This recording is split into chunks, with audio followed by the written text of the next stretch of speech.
নিজেদের মাঠে অজ আর্জেন্টিনাকে হারিয়ে কোপা আমেরিকার ফাইনালে হারের প্রতিশোধ নিল কলম্বিয়া। বিশ্বকাপ বাছাইয়ের ম্যাচে আর্জেন্টিনাকে 2-1 গোলে হারিয়েছে কলম্বিয়া। ম্যাচের শুরু থেকেই বিবর্ণ খেলছিল আলবিসেলেস্তেরা, তবে অন্যদিকে দাপট দেখিয়েছে কলম্বিয়া। ম্যাচের 8 মিনিটে সুযোগ পেয়েও কাজে লাগাতে পারেনি হেফারসন লেরমা। ম্যাচের 12 মিনিটে চমৎকার এক সুযোগ পেয়েও শট লক্ষ্যে রাখতে পারেননি হুলিয়ান অ্যালভারেজ। এরপর ম্যাচের 25 মিনিটে মস্কেরার গোলে এগিয়ে যায় স্বাগতিকরা। দারুণ এক হেডে বল জালে জড়ান তিনি। 250-টিরও বেশি ডিজাইন অপশন নিয়ে ওয়ালটন স্মার্ট ফ্রিজ, বোঝে আপনার প্রয়োজন।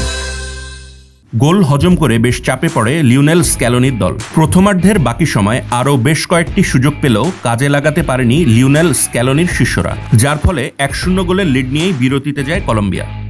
দ্বিতীয়ার্ধের শুরুতেই প্রতিপক্ষের ভুলে ঘুরে দাঁড়ায় আকাশি সাদা জার্সিধারীরা। হামেস রদ্রিগেজের ভুল পাস থেকে গোল করে দলকে সমতায় ফেরান গনজালেস। তবে লিড নিতেও বেশি সময় নেয়নি প্রতিপক্ষ কলম্বিয়া। ম্যাচের 60 মিনিটে রদ্রিগেজের সফল স্পট কিকে ফের এগিয়ে যায় কলম্বিয়া। পরে আর ঘুরে দাঁড়াতে পারেনি কোপা আমেরিকার রেকর্ড চ্যাম্পিয়নরা।